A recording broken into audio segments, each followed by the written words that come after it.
I originally uploaded this video, and 2 hours after it went live, YouTube took it down and striked my channel. Now, the offending clip was a video of a man jumping into a pool, so I've gone ahead and blurred out anything that could be regarded dangerous by YouTube standards, such as people walking down the street without wearing a helmet and knee pads. Anyway, I hope you guys enjoy the video.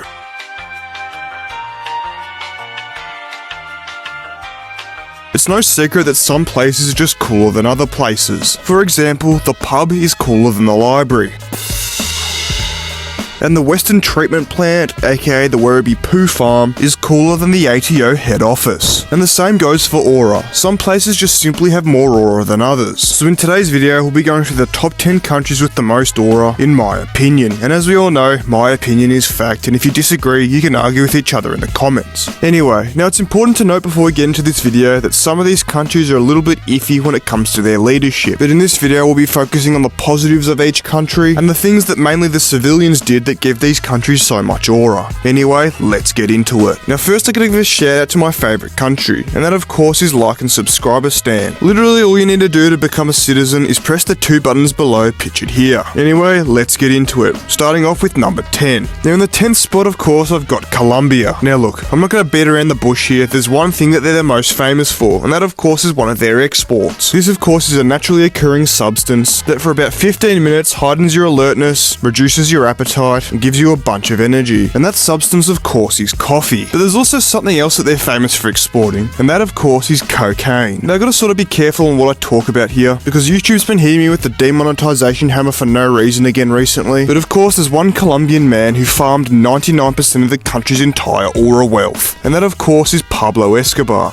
Now Pablo's been dead for over 30 years at this point, but when he was alive he farmed so much aura that they're still living off it today. He made so much money exporting caffeine that he offered to pay off the Colombian national debt to guarantee that he wouldn't be extradited to the United States. Now obviously they didn't accept this offer because his line of work wasn't exactly legal, but that's not the only thing that he did. There's also this infamous photo from 1981 where he and his son were pictured standing at the front of the White House despite the line of work he was in. Now at the time he wasn't technically wanted by the United States government because he wasn't really that known yet, but he was still doing what he became wanted for at the time. So despite popular belief, no, this photo wasn't taken at the height of his popularity, but it still gains him massive aura points nonetheless. But that's enough about Pablo Escobar. Everyone knows the story, and he's not the only person to ever gain aura in Colombia. Now despite the fact that Colombia's main export is a multi-billion-dollar industry, it can't exactly be put on FedEx planes and shipped into the US. So over the years, as the US Coast Guards and Border Force have become more sophisticated, so has the delivery methods. They've gone from planes to boats, and now they even make their own submarines. Now this exporting business has sort of expanded to other countries as well around Colombia and the South American area, but some of these submarines have been captured trying to cross the Pacific Ocean to come to Australia. And if you've ever been to a nightclub,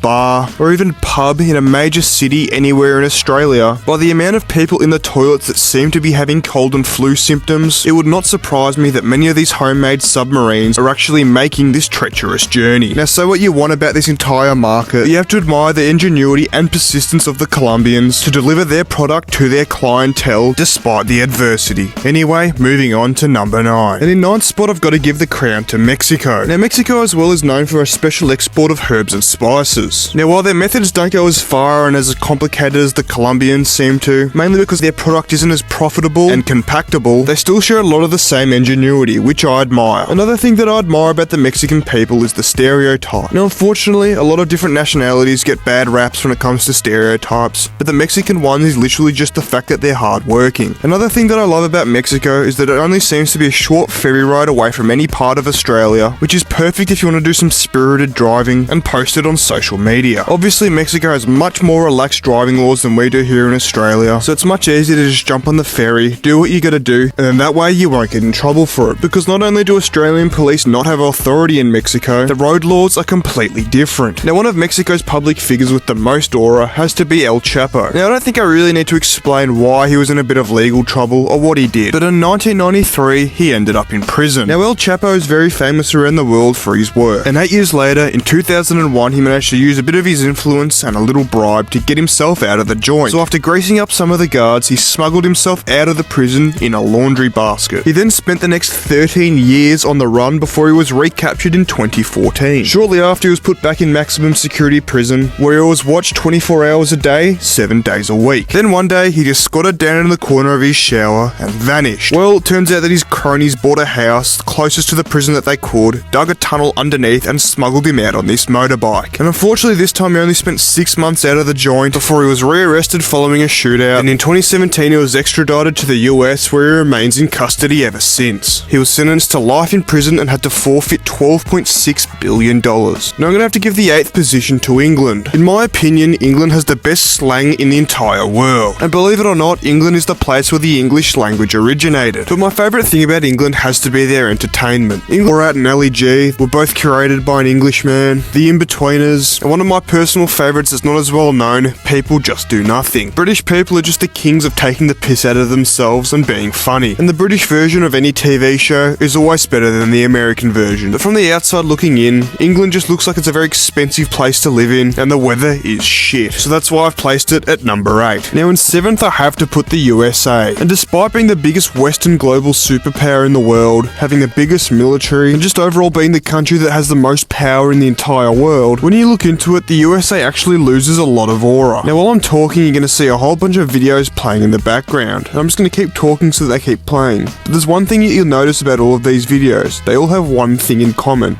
They're all from America. Every time I see a video that's cringe on Instagram Reels, TikTok or YouTube, 99% of the time, the creator of the video is always American. And any video that's titled Hardest Watch Compilation is just filled with videos from Americans as well. Elder Millennial. Huh? And people have noticed it. But there is one specific person that's helping America stop the hemorrhaging of aura points that has been going on for years now. And that of course is the Florida Man. If you go on Google and search up Florida Man, combined with the most heinous thing you can think of, or just something stupid like cheese stick, you'll always find the most outrageous news article you've ever heard of. I don't think anyone in the world has as much aura as the Florida Man does, but I have to give credit where credit's due. But of course, all of Florida Man's work is completely undone by the American tourist. I don't think I need to explain this because everyone sort of understands it if you've ever been near an American tourist, and us Australians are bad enough as it is. But American tourists just seem to have no aura whatsoever. Anyway, let's move on to number 6. Now I gotta give this one to Italy, the home of pizza, pasta, Ferrari, Lamborghini, Lancia, Mario, Luigi, Gabagool, the list goes on. It's safe to say that Italy has given us some of the greatest things in modern history, where it's food,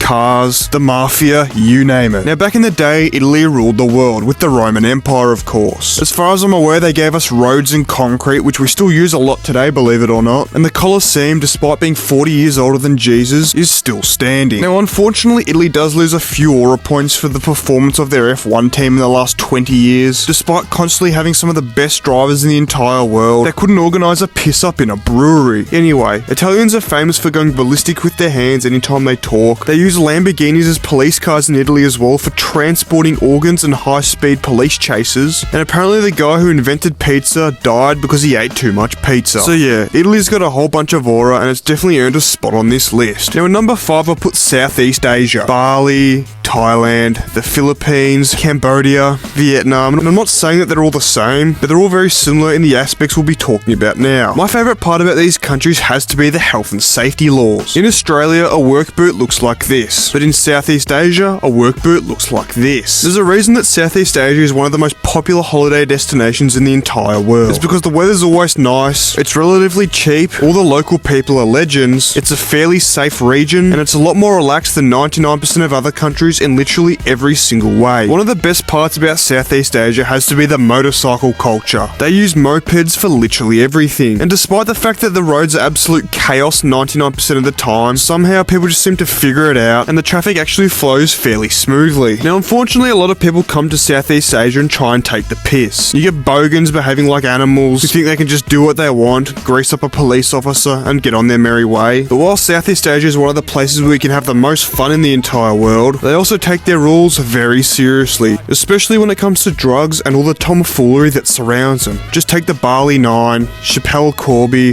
this guy who got caught red-handed by the police, for example. In Southeast Asia, if you fuck around, you will find out. And with all things considered, I think Southeast Asia is well deserving of number 5 on this list. Anyway, moving on to number 4, and that is Germany. Now unfortunately Germany's got a bit of a checkered history because a lot of things and brands such as Mercedes, Volkswagen, Hugo Boss, Porsche, the Autobahn, etc. can be traced back to a certain, moving on. But you can't really hold that against these companies because, I mean, what else were they supposed to do in the time? I can't imagine they really had that much choice. But anyway, Germany has produced some of the greatest cars the world has ever seen. The BMW 3, 4 and 5 series, and of course the M division on top of that. The countless vehicles that Mercedes have put out, such as every old sedan that they built like a tank, the G-Wagon and every AMG vehicle, and of course my favourite Mercedes vehicle of all time, the Unimog, and of course Audi, with the infamous Audi Quattro and every RS vehicle that they've ever made. I could sit here and waffle on about German cars all day long, but I haven't got all day, neither do you, so we'll move on to the Autobahn. No, not the auto parts store, this road. The Autobahn is the name for Germany's highway network, and in certain parts has absolutely no speed limit at all. Now as far as I'm aware, the only other place that has no speed limit is some sections of the Isle of Man, which is a little island in between England and Ireland, famous for the Isle of Man TT. But as far as I'm aware, the Autobahn is the only multi-lane freeway where there's no enforced speed limit. And I mean, you've all seen the videos on YouTube. This place is fucking sick. Not to mention Oktoberfest, which as far as I'm aware is just a festival about drinking beer and eating sausages, two of my favourite things. And of course, they're the inventors of pretzels. But yeah, Germany is arguably one of the most innovative countries of all time, and an absolute powerhouse when it comes to engineering. I would have put Germany higher on this list, but I think you guys all know why I had to knock it down a few points. Anyway, moving on. Now in third place I have a country that you may have heard me mention before, and that of course is Australia. Now obviously that was a joke. I've covered Australia in literally every video that I've made, and I've made like 80 of them now. So yes, I decided to be humble for once and not put myself in first place, but there's two main reasons for that. First of course is the fact that YouTube's getting banned on December the 10th for literally no reason at all, and second of course everything's become so expensive these days, a packet of chips costs $8. So if you're new here and want to see why I've put Australia third on this list, I do have plenty of evidence. Anyway, moving on to number 2. Now I'm going to give this one to Japan. Cheap alcohol and vending machines, the samurai, ninjas, the greatest automotive industry in the world, and they eat KFC as a Christmas tradition. Not only did they get nuclear bombed twice and bounce back to create some of the greatest vehicles in the entire world, such as everything Toyota's ever made, everything Nissan's ever made before 2000, pretty much everything Mitsubishi's ever made, everything Honda's ever made, basically everything Subaru's ever made. There's no question that Japanese are the best car makers in the entire world. Now I'll admit it, Germany's cars are way more advanced and a lot better in a lot of ways, but Japanese cars beat them every time in two categories: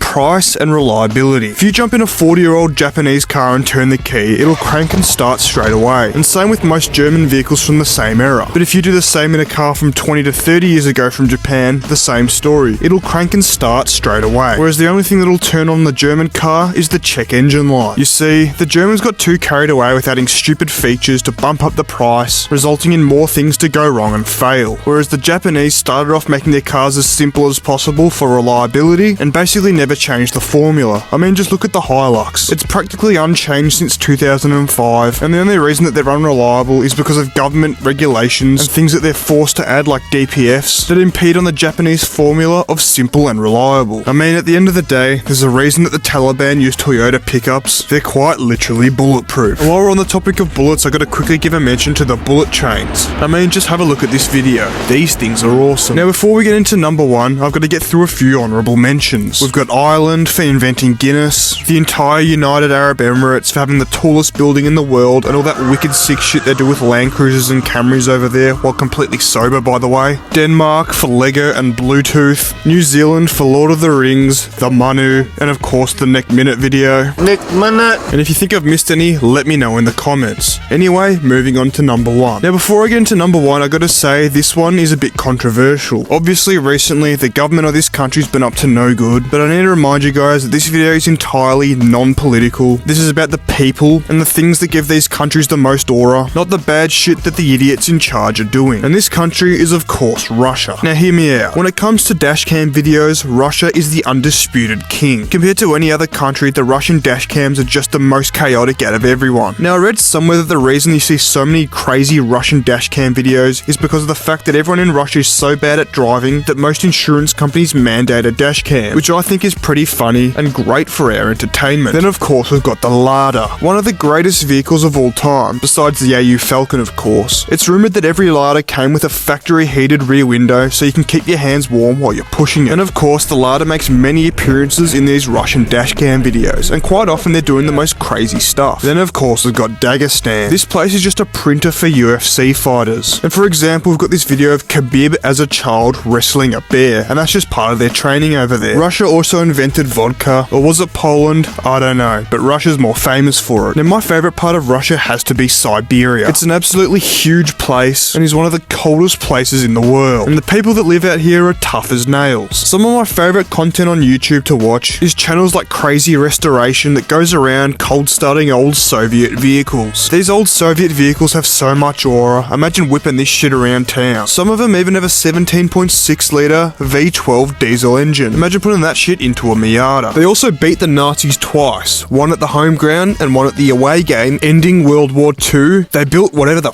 this is, and everyone gets around wearing Adidas stripes head to toe. So with all the political bullshit of recent times out of the way, I think Russia's a deserving spot for number one on this list, and I'm sure that you guys watching will completely disagree and say whatever country you come from is the best. So if you agree with my list, press the subscribe button to let me know, and if you disagree with my list, press it 3 times to also let me know. Anyway, if you enjoyed this video, you'll probably enjoy one of these too. I'll see all of you guys in the next one.